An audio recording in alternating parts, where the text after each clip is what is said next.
E aí um dia, nessa visita, a mãe dele me chamou à noite e falou: olha, Thaís, na verdade o que ele tem é AIDS. Ai, caralho. É assim.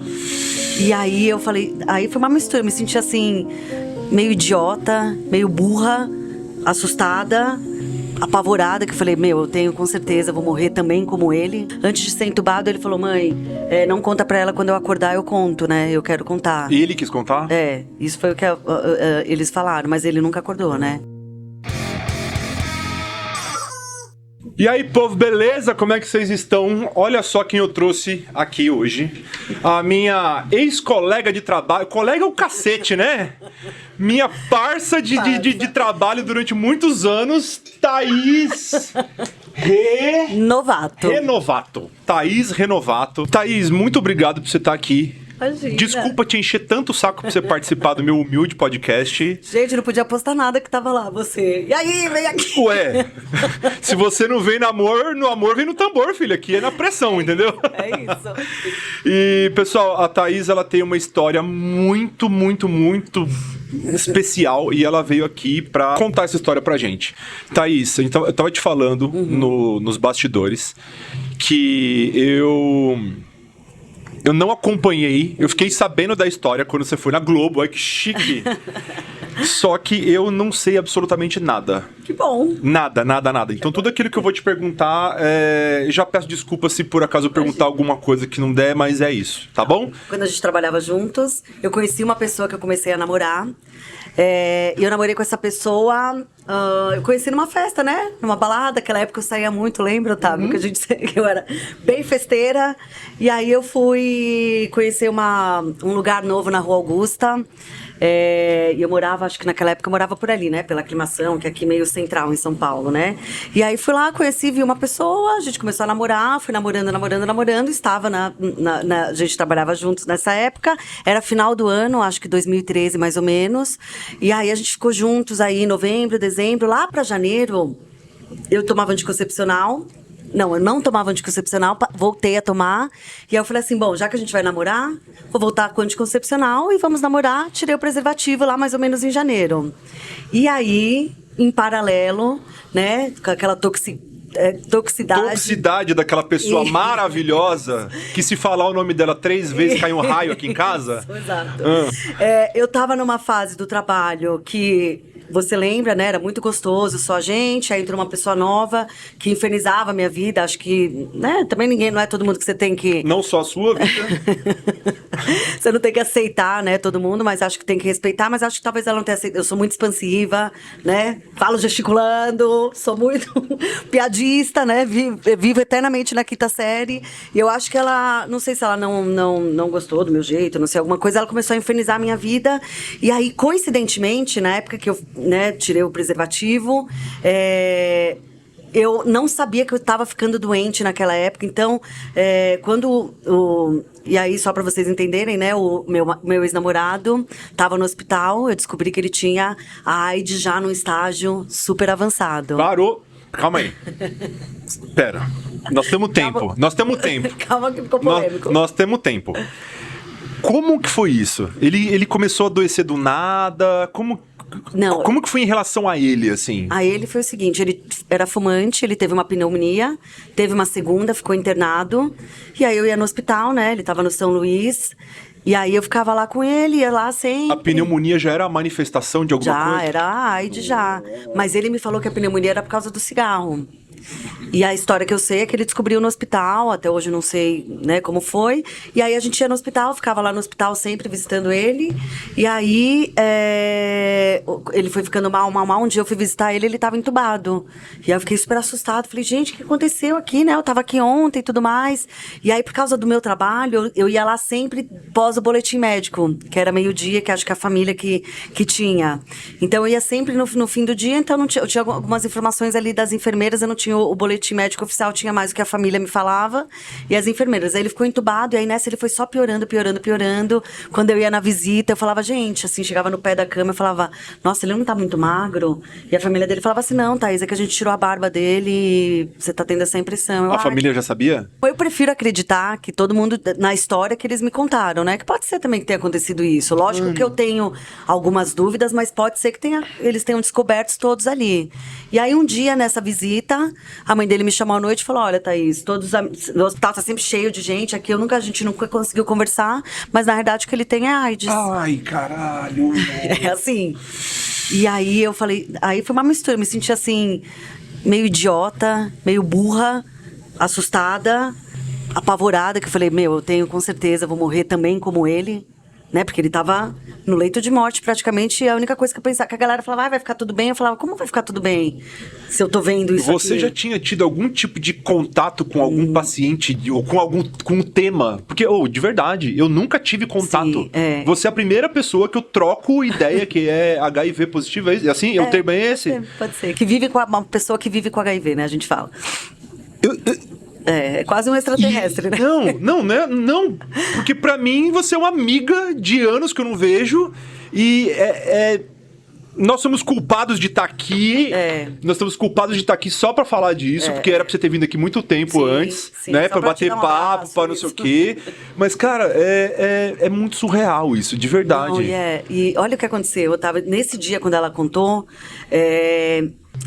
Aí vem as minhas dúvidas, assim, porque eu acho, né, que quando uma mãe tá perdendo um filho que você acabou de descobrir, né, que o que eles falaram é, putz, agora a gente acabou de descobrir, ele descobriu aqui no hospital, antes de ser entubado, ele falou, mãe, não conta pra ela, quando eu acordar eu conto, né, eu quero contar. E ele quis contar?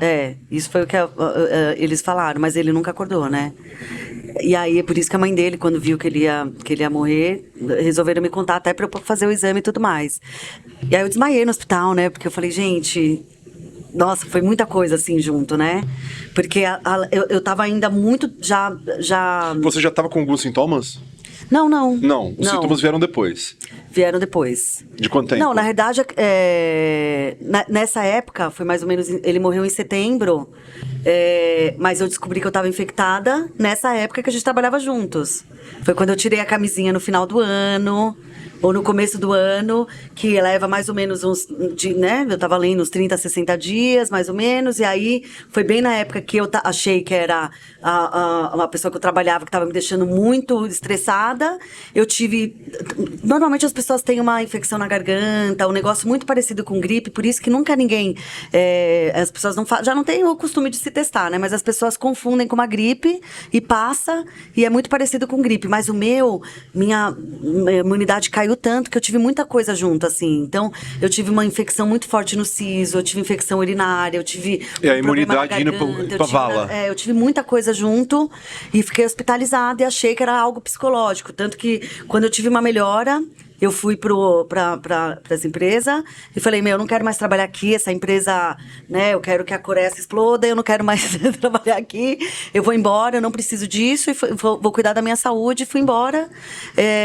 E depois eu melhorei e achei que era aquilo, né? Depois de um tempo fazendo umas contas, que eu entendi que aquela época que eu tava mal, era a época que eu tava me infectando. Então eu tive os sintomas 4, 5 meses antes. E aí em setembro aconteceu tudo isso, e aí ele não chegou a morrer nessa época, a mãe dele me contou, e aí isso que você tá falando, eu nunca conheci alguém. Quando a gente falou que era AIDS, né, que todo mundo descobriu, o hospital, que em um mês não ia ninguém, começou a ficar lotado.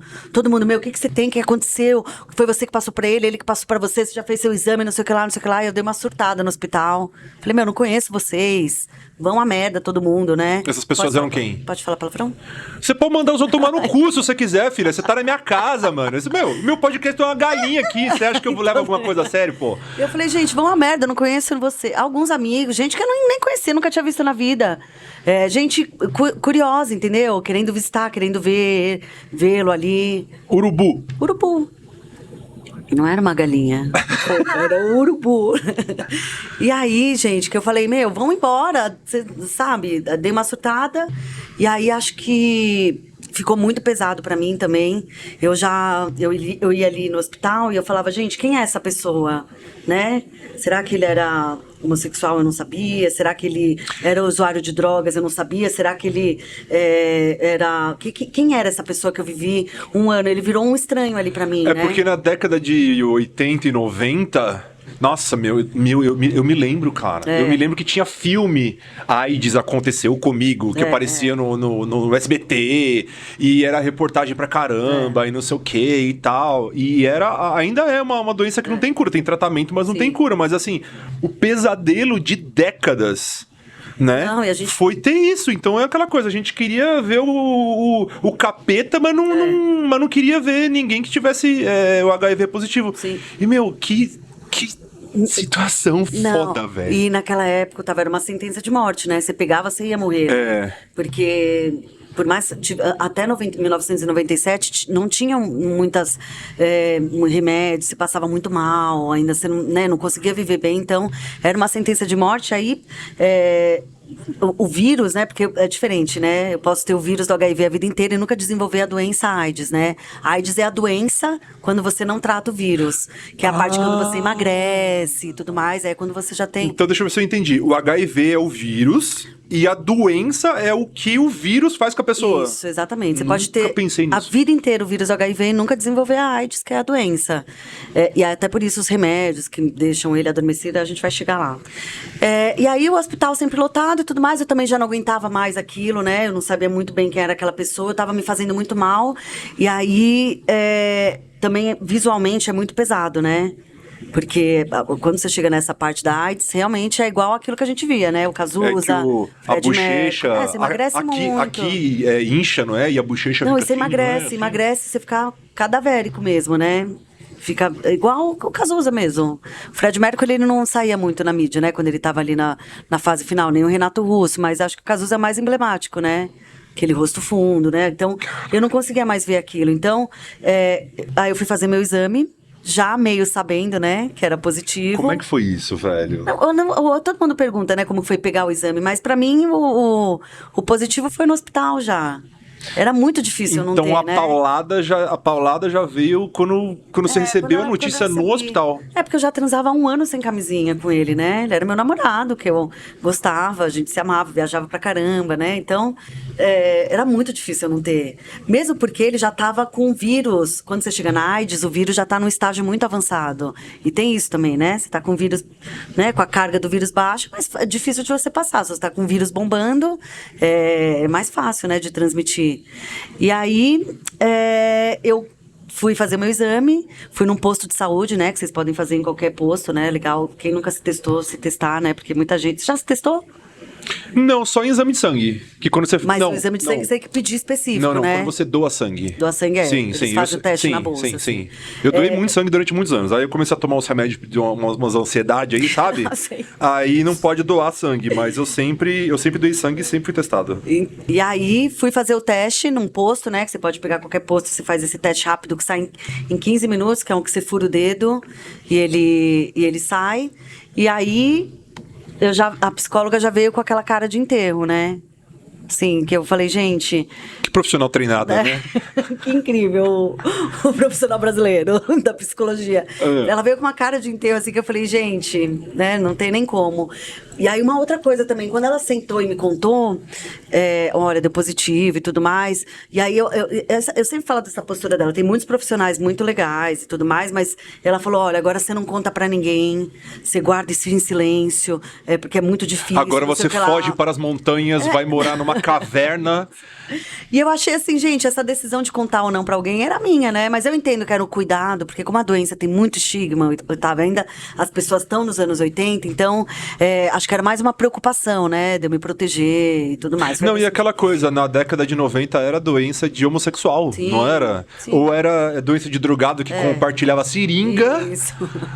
Ou doença de homossexual. Era um negócio muito desse, né? Porque a mídia fez isso antigamente, né? Da peste gay. E nunca desfez isso ao longo... Teste gay é foda. Lembra?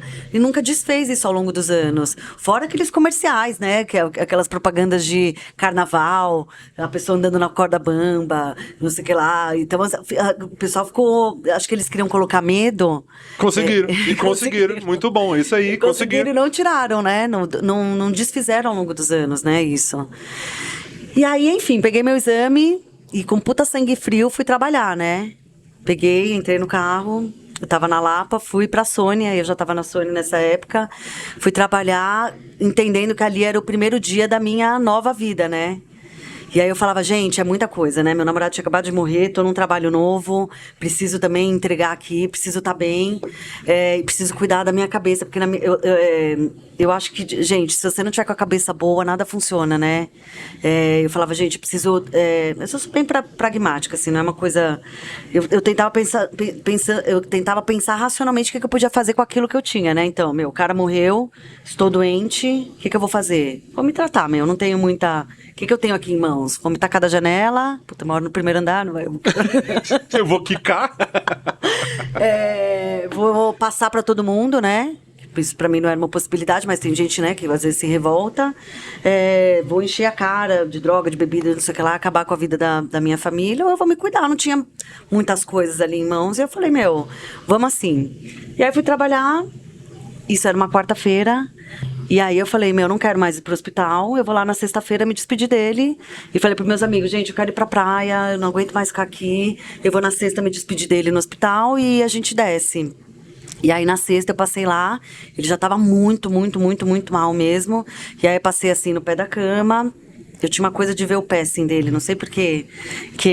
Não sei quando a pessoa morre assim, o pé fica meio caído, assim, né? Então eu sempre olhava o pé assim. Não sei se já viu acidente de carro, assim, quando a pessoa tá coberta, assim, o pé tá meio... Assim? Tá meio caído, assim. Então eu tinha uma coisa com o pé dele, assim. Então sempre que eu chegava, eu levantava o pé dele, assim, pra ver. Ele já tava um pé meio Sem sustentação. Sem sustentação, exato. E aí passei ali, levantava o pé, que eu sempre fazia isso. E aí ele já tava, né, só com a máquina fazendo aquela... A ventilação mecânica? Fazendo o trabalho ali do pulmão, né? Já tava muito, muito mal mesmo. E aí eu falei, olha... No ouvido dele, eu falei, peguei meu exame, deu positivo. E ele desacordado? Desacordado. Falei no ouvido dele assim, eu falei, olha, te perdoo. Perdoo que eu também, se ele não sabia, não é nem te perdoo, né? Porque também foi culpa minha, eu não me cuidei, mas se ele sabia, né, e me passou, eu falava, te perdoo, faz sua passagem, vai em paz, não consigo mais vir aqui e tudo mais. E aí tava chorando muito, porque eu tava me despedindo mesmo, eu não ia mais voltar lá. E acho que a enfermeira que sabia que ele já ia morrer, fiquei um ano e um mês, assim, um ano e pouco. E acho que a enfermeira, que já sabia que ele estava nas últimas, né? Ela falou, fica mais um pouco. Aí eu falei, não consigo. Não consigo. Aí eu fui embora, sexta, fui pra praia. Aí no sábado ele morreu, no dia seguinte ele morreu. E aí eu precisava fechar aquele ciclo, né? Pra eu poder... Thaís, você é 200 mil vezes mais forte do que eu. De verdade. Eu não... Assim... É impossível se colocar no seu lugar. Mas assim, só de olhando... Eu tô olhando essa situação por fora e eu tô assim, como será que eu reagiria? Como será que eu reagiria? Eu não... que barra do caralho que você passou, velho. Foi mesmo. Você chegou a entrar com depressão, alguma coisa assim? Não. Por exemplo, no sábado, quando ele morreu, meus amigos falaram, você quer ir, não sei o que lá. Eu falava, gente, eu quero, eu preciso fechar esse ciclo. Eu preciso fechar esse ciclo, né?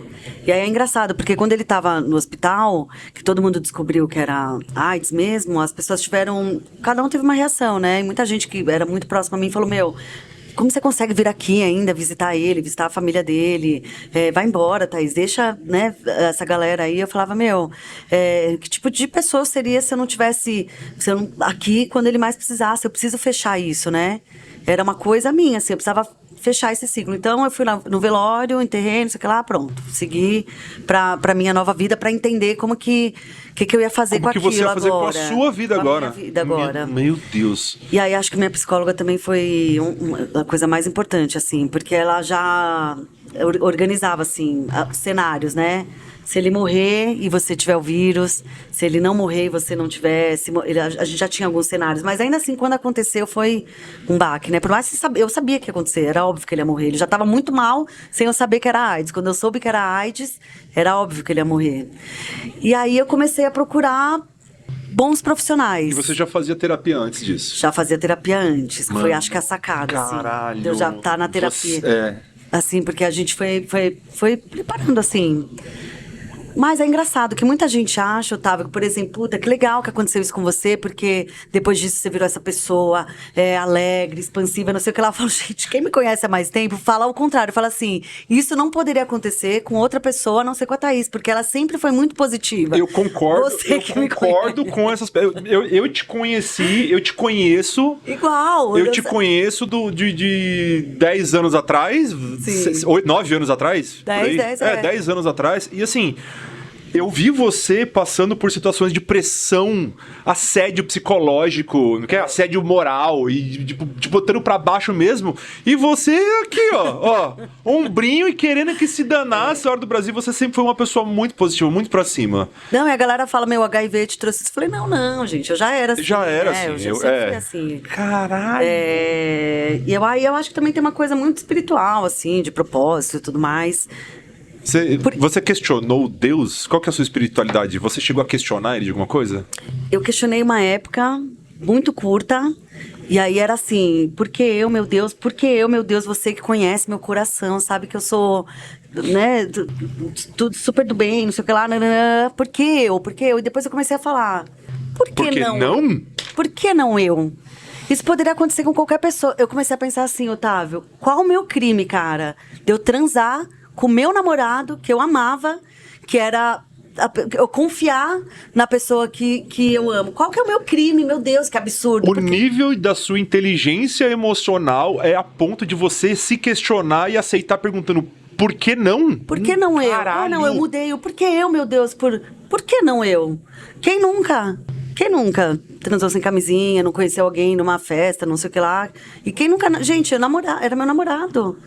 Posso ter sido burra de não ter pedido um monte de exames antes de tirar a camiseta. Quem faz isso, gente? Naquela época ainda... Não, e outra, aquela coisa, o simples fato de você chegar pra alguém que você se relaciona e pedir exame, a pessoa já vai olhar pra você e falar assim, o que você tá... Ou você tá tentando me esconder alguma coisa, ou o que você tá querendo aqui, o que você tá desconfiando de... Tem muita gente que até faz isso, assim, acho que... depois da minha história também, meus amigos agora sempre fazem, mas... Não era tão comum assim, né? Acho que muita gente desconhecia, tirava o preservativo mais por confiança do que por outra coisa. E aí, foi isso, essa parte. Eu tô pasmo. Não, de verdade, eu tô muito pasmo e cara... Deus sabe o que faz mesmo, viu? Deus sabe o que faz, porque apesar de você ter passado por tudo isso, você nunca perdeu a energia, você nunca deixou de ser você. Entendeu? Eu acho que tem, né? Tem os dias ruins, né? Mas não é...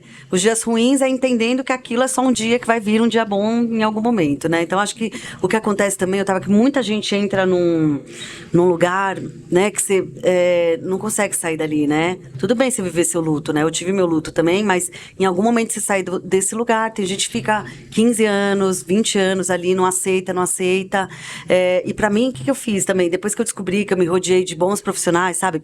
Tava com uma boa psicóloga, um bom infectologista, né? Você teve apoio da família? Eu não contei pra todo mundo, né? Primeiro eu contei pra minha irmã que morava comigo na época, contei pra alguns amigos próximos. Como foi a reação dela?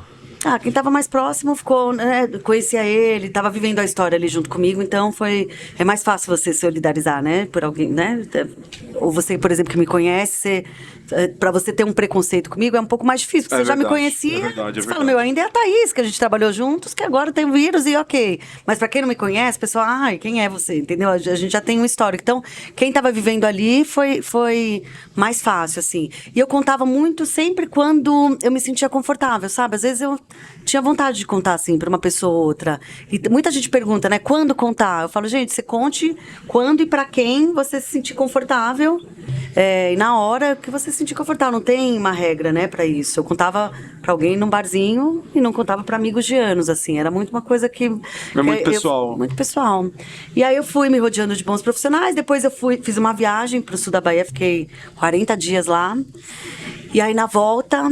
eu virei essa página mesmo, assim, né? Virei mesmo. Falei, eu tinha também uma coisa de querer saber se ele sabia ou não. Então eu ainda fiquei um tempo meio psicopata, tô no hospital, procurando os médicos. E os médicos falavam, meu, o cara ia abrir a porta do carro no estacionamento e me conta, por favor, ele sabia ou não sabia. Fiquei meio psicopata, assim. Eu falava, não, gente. Sério que rolou essa fase? Eu queria saber, gente. Sabe? Eu queria muito saber. Pra eu falar, gente. É impossível não julgar. Não, pra eu poder me posicionar, sabe? E quando eu falo assim que é impossível não julgar, não é que eu não erro e tal. Mas, tipo assim, se a pessoa souber e não falou, ela é muito filha da puta. Entendeu? Diferente. É um bagulho assim que você não consegue mensurar, porque eu não passei por isso, mas. Ou se a pessoa descobriu ali, coitadinha. Então, Precisava são saber dois polos, entendeu? É o 8 e o 80. Porque se ela sabia, é uma desgraçada. Se ela não sabia, Coitadinha. Que merda, velho. E aí eu fiquei assim, queria saber pra eu poder virar essa página. E aí os médicos falavam, gente, menina, é o seguinte, não posso falar porque você era namorada. Você não é da família, tem um sigilo. Então ele sabe. Não, assim, eles não podiam falar nada, né? Porque tem um sigilo dos médicos. Do profissional. Que você não pode falar. E eu falava, gente, eu não vou descobrir. Aí eu chamei a mãe dele um dia pra almoçar.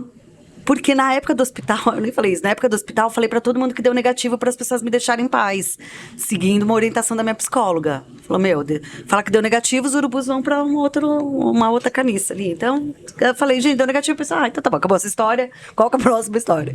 E aí, depois dessa fase, eu tinha falado pra todo mundo que deu negativo, chamei ela pra almoçar e falei, olha, dona X, meu resultado nunca deu negativo, meu resultado deu positivo. Eu fiquei do lado do seu filho. Até quando nem sua família ficou, porque ninguém ia no hospital, só eu ia lá. Que era também muito estranho, né? Ninguém vai no hospital, gente, no leito de morte do filho. Falei, bom, eu vou no hospital, né? Eu fiquei do lado do seu filho até quando a senhora não ficou. Eu acho que eu mereço saber a verdade. Só pra eu poder seguir, eu mereço saber. E aí acho que ela refletiu assim, não sei se tinha uma verdade ou não, mas ela manteve a história do hospital. Não, Thaís, ele descobriu no hospital, a gente também. E ok, eu falei, então tá bom, esse é o sapo da minha vida, eu nunca vou saber, então vou seguir. E aí fiz essa viagem pra Bahia, quando eu voltei, realmente tinha virado a página e foi uma cura meio de dentro pra fora, assim, sabe? Foi um negócio meu, eu falei assim, gente, vou sofrer algum preconceito, vou sofrer uma doença, não sei o que lá, vou contar pra alguém. Aí foi de dentro pra fora, até que eu ficava muito fortalecida, muito mais pelo que eu descobri, né? Que não era mais como nos anos 80, né? Eu tomava um remédio, que era um 3 em 1, que eu tomava uma vez por dia, ele me dava 0 efeitos colaterais, né? Só no começo eu tinha... É o tal do coquetel? Então, coquetel era antigamente, quando você tomava 20 comprimidos, né? E mais, não é mais e mais um monte para os efeitos colaterais que esses 20 davam. E aí ele vem em 97, chega os retrovirais, que é um comprimido, que, né? 97? Em 1997. Olha como é que... A população não sabe disso. Pra mim era o tal do coquetel ainda, porque... mas o coquetel, ele funcionava, não funcionava, era bem difícil, né? Não era... Não, eu falo assim que as pessoas AZT, não né? sabem, né? As pessoas... Não sabem. Eu não sei, eu tô tendo contato agora. Que era a época do AZT, né? Antes, que ainda era muita gente morria.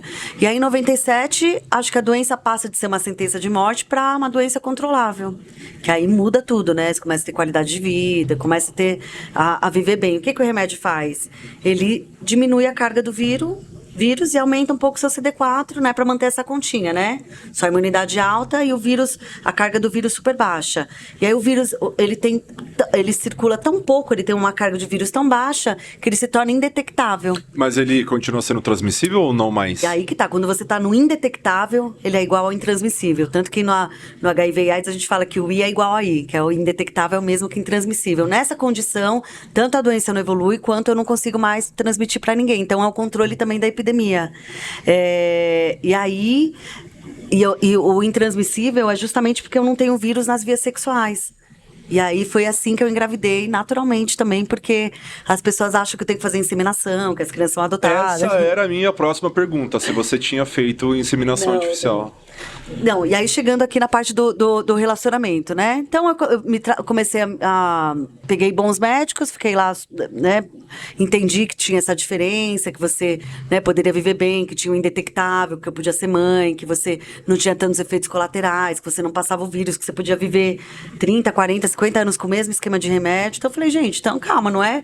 Então vocês têm a informação errada, eu que tenho a informação certa. Quando eu entendi isso, quando alguém falava, não vou tomar no seu copo, eu falava, meu, você, Deus. Vai tomar no seu cu. Vai tomar no seu cu.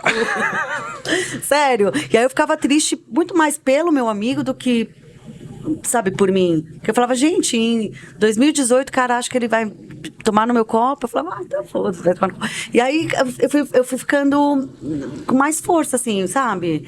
Mais tranquila, mais empoderada. Aí cada vez que eu falava mais, eu ficava mais forte. Fui falando. E aí conheci o Rodrigo na Sony. A gente era amigo nessa época, né, da morte do meu ex-namorado. E aí um ano depois a gente ficou. Eu não queria falar pra ele, nem queria envolver ele nessa minha história, que eu achava... Ai, nossa, ele merece uma menina melhor, uma menina saudável, sei lá. Sabe, eu não queria envolver ele na minha história, mas a gente foi ficando. Eu não tinha contado ainda, né, do HIV. Mesmo estando indetectável, a gente transava com camisinha, porque eu achava que essa decisão era dele, não era minha. Mas tem gente que tem HIV e tá há 20 anos com a pessoa e não conta, mas eu não acho legal. E aí, numa viagem, a camisinha estourou. E aí, eu ainda não estava pronta para contar, né? E aí eu falei, gente... E aí ele ficou, calma, eu não tenho nada. Eu fiquei muito nervosa. Eu falei, mas eu tenho. E aí contei tudo pra ele, falei...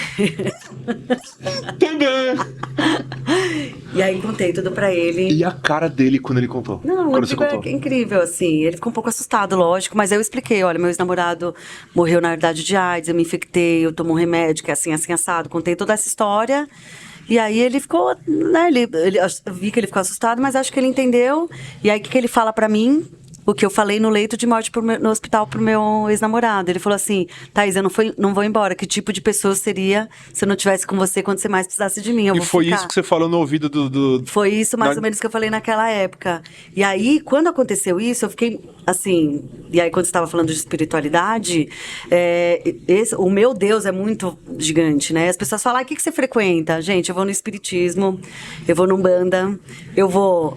numa igreja evangélica, eu vou na igreja católica, eu vou num lugar que eu me sinto bem, assim, mas pra mim é o mesmo Deus, sabe? E aí, quando ele usou a mesma frase, porque ele poderia usar qualquer frase, ele só quis dizer, pra ele usar a mesma frase, é que, menina, o que você fez aqui, de alguma maneira, você recebeu aqui. E aí eu fiquei muito consternada com aquela frase, né? Porque era uma frase muito específica. Né? Não foi exatamente a mesma frase, mas foi o mesmo sentido. E aí a gente ficou junto, né? Depois disso, né? Gente, o cara fala isso... Não, depois dessa, filha... Dois filhos lá. Não, depois dessa daí, você tem que colocar aquele carimbo de vaca quente, assim, ó. Aquele ali, você passou pro nome. O quê?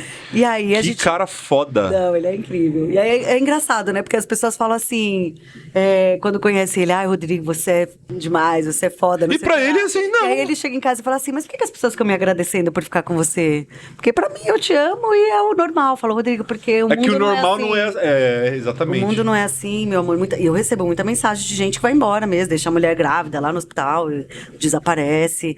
Falei, porque as pessoas não são assim, não é todo mundo que é assim. Ele fala, eu não tô te fazendo um favor, né? A gente tá junto porque a gente se gosta e ponto.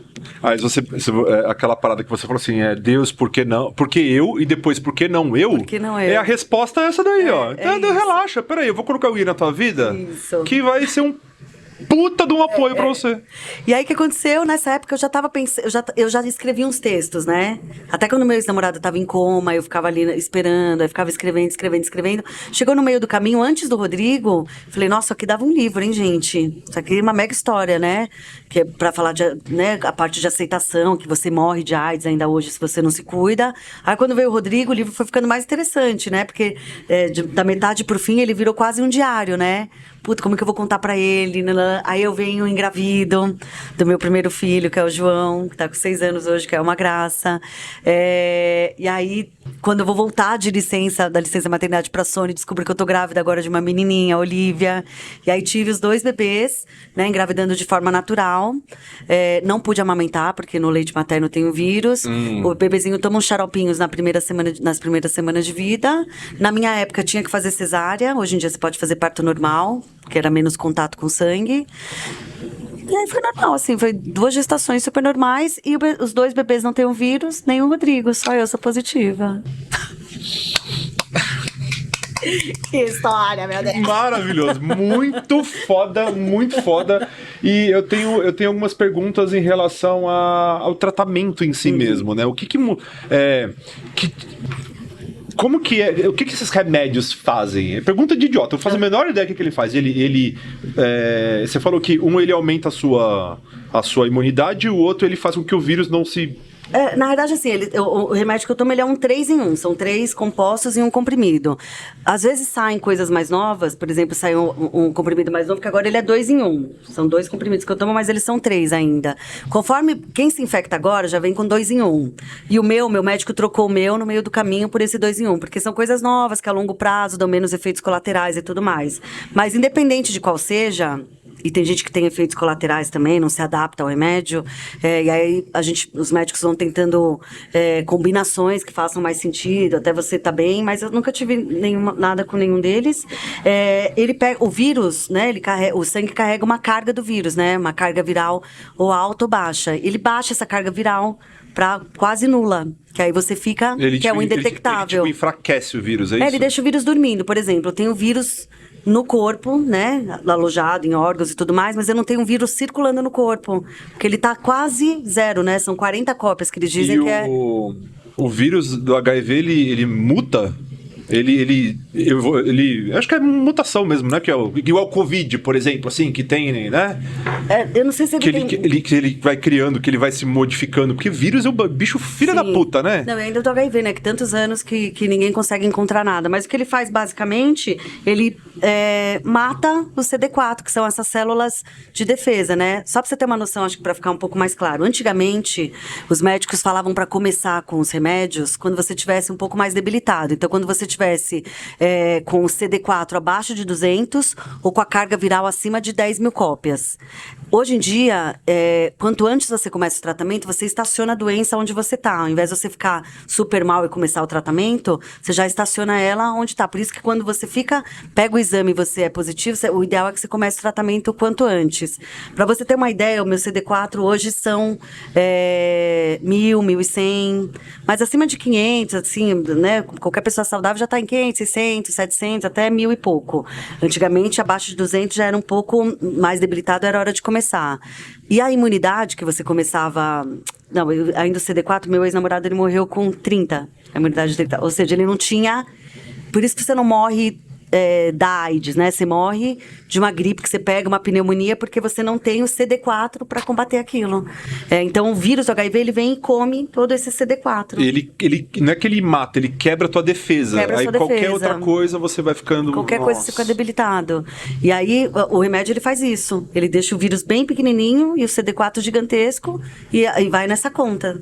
E aí, você toma errado, usa um monte de droga, faz um monte de merda, não sei o que lá, não sei o que lá, e aí ele vai ficando assim. Aí você vai fechando essa conta. Por isso que o ideal é você tomar sempre no mesmo dia, não esquecer, tentar ter uma vida um pouco mais saudável. Não que eu tenha, né? Mas tentar ter, né? Não sejamos hipócritas. E fazer essa continha pra sempre ficar assim, né? Sua defesa alta. Tanto é quando eu fico gripada, eu não fico gripada.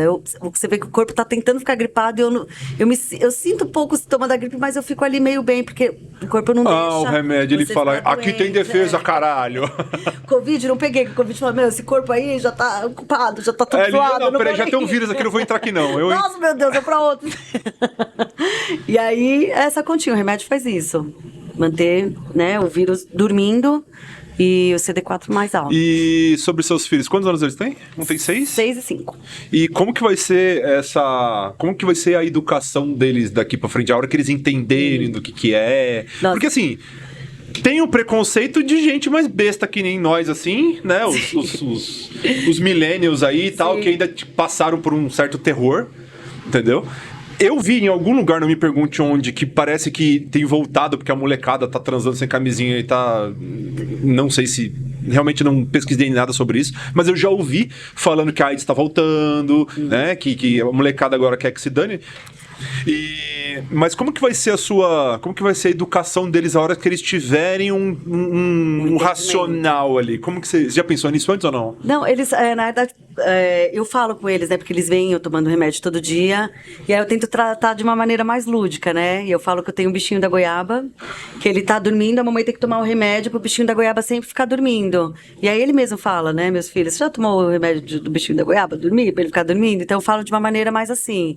Mas, por exemplo, os haters, né? Falam, você, uma puta de uma irresponsável, como você vai ter filho? E seus filhos, sua escrota, a idética, não sei o que lá. O pessoal fica me enchendo o saco. Mentira. Opa! De tudo, de política, no inferno.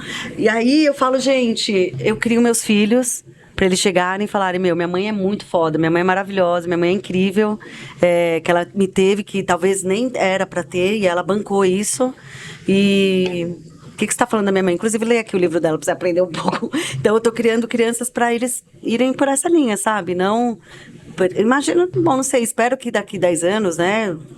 Eles vão ter uns 15, acho que até antes, né? Não esteja, as pessoas estejam mais abertas, mas acho que sempre tem, né? Preconceito. Então, mas eu. Não, você tento, tem. Não, tento... ó, tá aí uma outra coisa que eu não tinha pensado de você ter hater. Tenho. Porque a sua história é muito. É uma história de superação. Não, mas eles falam que, por exemplo, eu fiz com o Rodrigo o que meu ex-namorado fez comigo.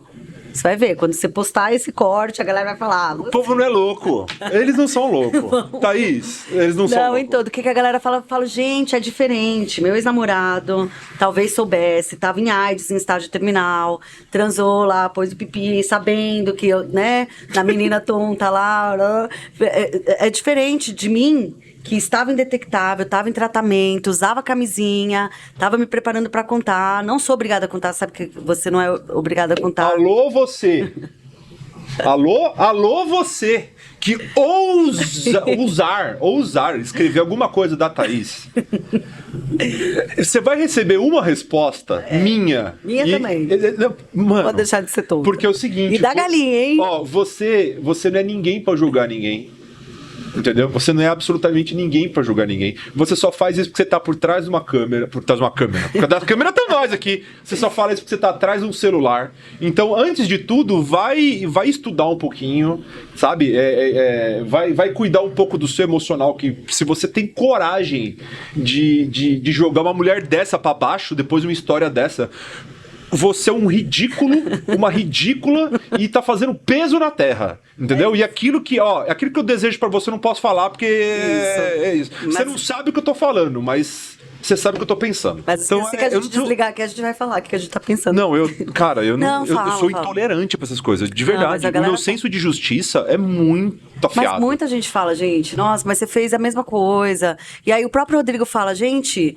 Né? Lembrando esse 1 mês, 2 meses, quase 2 meses que a gente tava junto no início, você super cuidou de mim, tantas vezes que eu tentei transar sem camisinha e você não.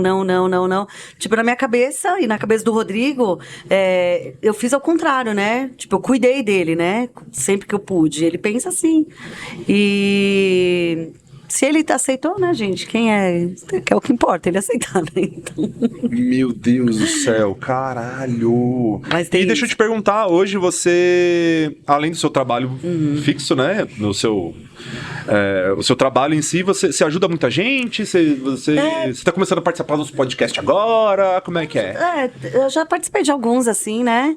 Mas eu Aí a gente entra em saúde mental, que até a gente estava conversando antes, né? Normalmente a pessoa, né, às vezes se infecta, vai lá no Google, procura lá, aparece meu nome, a pessoa vem e me manda no Instagram. Então sempre tem um monte de mensagem ali, mas faz uns 4 meses que eu não respondo ninguém, assim, porque...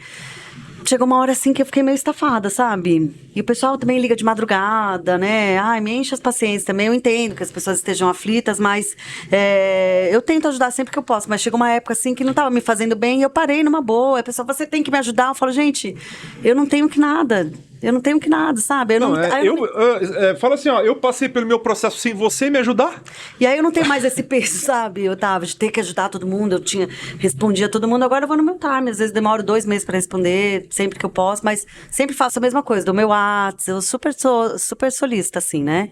Porque eu não gosto de ficar conversando pelo Instagram, a gente vai falando, mas é sempre assim, né? O pessoal me suga e some. Suga e desaparece. E eu falei, gente, eu só fico recebendo esse monte de história super pesada, cada vez que vem um monte de história de morte, de suicídio, de um monte de coisa, revive um monte de coisa dentro de mim. Eu falei, mas, sabe, isso só tá me fazendo mal. Aí eu dei um corte, assim, sabe? Eu tava conversando com uma amiga minha que é... Alô, Michelle, um beijo pra você. Ela passou por um câncer de mama e ela criou o canal no YouTube, ela foi militante, podemos falar que é uma militante, né? Ela falou muito sobre câncer de mama, e ela é super descolada, ela é carioca, ela é toda pra frentex, assim, que nem você. E chegou, aí eu convidei ela, vem no meu podcast falar sobre isso. Ela falou assim, Otávio, eu cansei. Ela falou, ela falou assim, Otávio, eu já falei tudo, eu cansei. Tipo, Cansei de falar essa história, gente. Então, tipo, eu acredito realmente que... Talvez eu volte falando um monte, mas é difícil, né? E eu sempre falo isso, Otávio, essa história é super bonita e tudo mais, mas é uma história de uma perspectiva minha, né? Muita gente não vive assim, né? As pessoas não conseguem retirar o remédio, né? A mulher vai na maternidade pública, ela sofre um puta preconceito, tem gente que não aceita, tem gente que é demitido no trabalho. Eu falei, Você já sofreu algum tipo de preconceito em relação a isso? Já sofri despreparo, assim, acho que da psicóloga, no dia que eu fui ter o bebê, que a sim. mulher entrou na sala, quem é do HIV mesmo? Quem é do HIV? Que isso? Eu sou a Thaís, mãe do João, é o dia mais importante da minha vida. E numa maternidade, né, super conceituada, assim, que aí eu falei, nem vou atrás disso, mas deveria ir, né? Ou no meu trabalho, que eu tava saindo do banheiro, a menina não entrou. E aí nem por isso eu fui lá no RH da Sônia, a menina não entrou no banheiro. Você nunca deu uma espirradinha perto da pessoa assim, só pra pessoa... Não, eu acho engraçado porque eu tenho uma coisa, Otávio, eu esqueci, eu não sei quem é essa pessoa. Tipo, eu apago, sabe? Eu não lembro quem é. Eu tento minar essas coisas, sabe? Da minha vida. Que mulher maravilhosa. Que não aceitou É por isso que Deus fez... Deus escolheu você por causa disso. Se ele me escolhe, eu ia tocar o terror. Não, de verdade, eu não sei lidar com isso, cara. Não, mas preconceito tem, assim, gente, né? Cuzona. Ou de meninos que eu fiquei e foram embora, depois que eu contei. Teve, não, sempre tem. Mas eu acho que é isso, né? Tem uma parte muito de aceitação. Quando você se aceita, aí você pode falar o que você quiser, você sabe o que você é, né? Você é a idética. Não sou idética, gente, tenho vírus. Você é baixinha. Não, baixinha eu sou, realmente. Você é... Não, mas você sabe o que eu percebi também? Eu nunca passei por algo parecido com isso, mas em relação a trazer os problemas pra você. Entendeu? E isso eu aprendi muito convivendo com terapeutas. Então você imagina se o terapeuta, seja ele qual for, seja lá qual linha ele atende, imagina se ele absorver os BO que aparece pra ele. Sim. Entendeu? Não sei se você sabe, mas eu fiz o curso de psicanálise e tal, né? Eu atendi 4 pessoas, mas não é a minha cara. Eu não tenho a paciência que um terapeuta demanda. Sim. Que um psicanalista demanda pra atender. Eu não tenho essa paciência, né? Entre outras coisas, porque pra mim é dom mesmo, né? Você cuidar das pessoas, você precisa estar muito bem pra poder cuidar das pessoas. E eu percebi que a maturidade, né? Eu vou fazer 40 agora, mês que vem. Parece que a maturidade ela tira a energia de você lidar com muita coisa, entendeu? Quando a gente é jovem, entrevistei o Will. O Will, ele fala sobre neurocomunicação e TDAH. Beijo, Will. Volta no meu programa. Ele falou assim, você já percebeu que é sempre o jovem que vai pra manifestação, que é sempre o jovem que vai tomar borrachada, e o jovem é o briguento, o jovem não sei o que das quantas e tal. Eu acredito assim... Não sei se é o seu caso, mas se isso acontecesse na tua adolescência, você tivesse com seus 20 e tantos anos, talvez você não iria levar tão de boa, porque talvez você tivesse mais energia pra gastar que esses filha da puta, entendeu? Que não sabe como lidar nem com ele mesmo e fica julgando. Olha, principalmente se for da igreja ainda, se você tá julgando a Thaís ou qualquer outra pessoa e você vai numa igreja, você devia sentar no colo do capeta. É assim, no meu podcast é assim mesmo, entendeu? Não, mas gente... E eu acho que a maturidade, ela traz essa falta de energia pra lidar com gente bizonha. E às vezes eu dou umas respostas lá atravessadas, e aí vem alguém e fala, meu Deus, você, do livro, não sei o que lá, você, nossa, que decepção. Eu falo, por que decepção? Vai tomando com você também. Porque agora eu escrevi o livro e contei uma história, eu não posso mais me estressar com ninguém. Nossa, tô chocada você falando assim, nem parece a mesma pessoa que eu... Gente, e aí o pessoal viaja, né? É uma hipocrisia do caralho, né, velho? É uma hipocrisia do caralho. Mas essa parte da saúde mental, acho que é o mais importante, assim, de tudo, né? Tanto é que até pra tomar o remédio, tem gente que tem... Eu vejo que as pessoas que têm efeito colateral, alguma coisa assim, a gente fala, ai, que saco, eu não aguento tomar esse remédio, Thaís. Eu tomo meu remédio falando, graças a Deus tem alguma coisa pra me deixar viva, entendeu? O Estado dá o remédio? É o SUS, o SUS que fornece, é gratuito. E aí eu tomo assim... E viva o SUS! E viva o SUS! Que fez aniversário essa semana. E aí eu recebo assim, puta, obrigada que tem alguma coisa pra fazer eu viver. Mas quando você fala de suicídio, né, já que a gente tá no Setembro Amarelo, tava lendo que 32 pessoas acho que se suicidam por dia no Brasil, que é um número maior do que doenças como câncer e AIDS, que mata mais do que câncer, AIDS e tudo mais.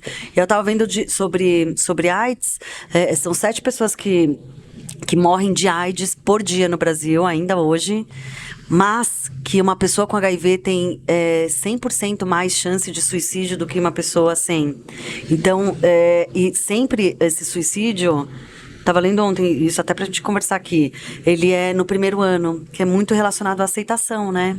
De você, puta, como as pessoas... E é sempre o outro, né? Como as pessoas vão pensar, como as pessoas vão reagir. Será que eu vou me relacionar com alguém? Então é sempre uma projeção em outra pessoa, né? Quando a gente fala... porque aquela coisa, né? O ser humano, ele é um ser biopsicossocial / espiritual. E o social nosso é muito forte. Por mais ranzinza que você seja, você não tá morando numa caverna. Por mais que você não goste de sair de casa, você tem contato com outras pessoas. Você, por mais que você não goste de contato, que a sua bateria social seja 1%, televisão você assiste, você ouve um rádio, você precisa ter contato com outras pessoas. Eu falei isso até no podcast do Peterson, que se você coloca uma criança no mundo, e isso foi estudos feitos, não me pergunte, né? Se a criança ela não tem contato com outro ser humano, ela morre. Ela precisa ter o carinho, o pele a pele, ela precisa ter alguém conversando com ela. Se você só alimentar e largar ela lá, ela não sobrevive, ela morre. Então, assim, eu acredito real que quando o martelo do julgamento social pesa sobre a cabeça dessas pessoas, que tem, graças a Deus, tem esses tratamentos, porque, mano, era doença... Você lembra que a AIDS não tem cura, e hoje a gente fala que o câncer não tem cura, né? Então, e a AIDS, graças a Deus, foi perdendo, graças ao avanço da tecnologia, e isso passou-se pro câncer agora. Tava falando da Michelle, essa amiga minha que passou pelo câncer, ela era casada e o marido dela abandonou ela, e filha da puta! Que desgraçado abandonou ela e não sei o que. Ele falou assim, Otávio, se você soubesse o quão comum é. O quão comum é o marido abandonar, é o companheiro abandonar por não saber lidar. Aí você vira e fala assim, né? E ninguém olha pra esses... Pros maridos, né? Pros companheiros, né? Vamos assim dizer. E aquilo que eu falo, o julgamento, ele tá assim, ó. Entendi. Então você olha pra uma determinada coisa, você já vira e fala assim, não gosto. Por que você não gosta? Não sei. Agora você imagina, não, eu tenho HIV positivo. Ah lá. Isso, aquilo outro, irresponsável, blá, blá, blá. Meu, deve ser muito foda, cara. Mas ainda os haters são mínimos, assim, ainda de coisas boas, assim, de galera incentivando, ainda é muito maior, acho que é por isso que a conta fecha. Mas é difícil, né? Foi difícil, até agora em setembro, né, fez... Acho que 9 anos do meu diagnóstico. E aí eu fiz até um vídeo falando, gente, o que eu aprendi, não sei o que eu aprendi, não sei se eu aprendi muita coisa, mas pode ser que eu tenho dias bons, dias ruins. Como todo Tô sempre mundo. Forte? Não, tô sempre firme, também não sempre. E assim a gente vai, né? Isso sempre que é humana. real. Estou sempre humana. Isso que é real, né? Não, tô ótima todo dia, gente, vocês precisam fazer como eu, arrumem um marido. Não é assim, né, gente? Tem gente que tem questões para se relacionar, tem gente que não adere ao tratamento como eu, tem gente que não consegue engravidar, tem uma série de outras pessoas. Tem gente que perde... Nossa, que livro bonito! É lindo, né, gente? Olha, ele tem uns relevos aqui, deixa eu colocar aqui pra ver. Olha, ele tem uns relevos aqui, uns negócios, olha que chique! É lindo, né? Fala desse livro aqui pra mim, ó. Eu vou colocar a capinha dele depois, bonitinha. Aqui ele tem os 5 anos, né? Na verdade são 5, cada ano representa um ano aqui quando ele morreu, a minha fase de aceitação, quando eu conheci o Rodrigo e o nascimento das crianças. São 5 faixinhas aqui. E ele é ano a ano, né? Ele é dividido em 5 anos aqui. Que e aí narrativa tem um monte de foto. foda. Ai, cadê, gente? Tem milhões de fotos aqui das crianças. Esse é meu filhinho. Deixa eu ter trazido eles pra eles... Olha, gente. Aqui não sei se vai focar.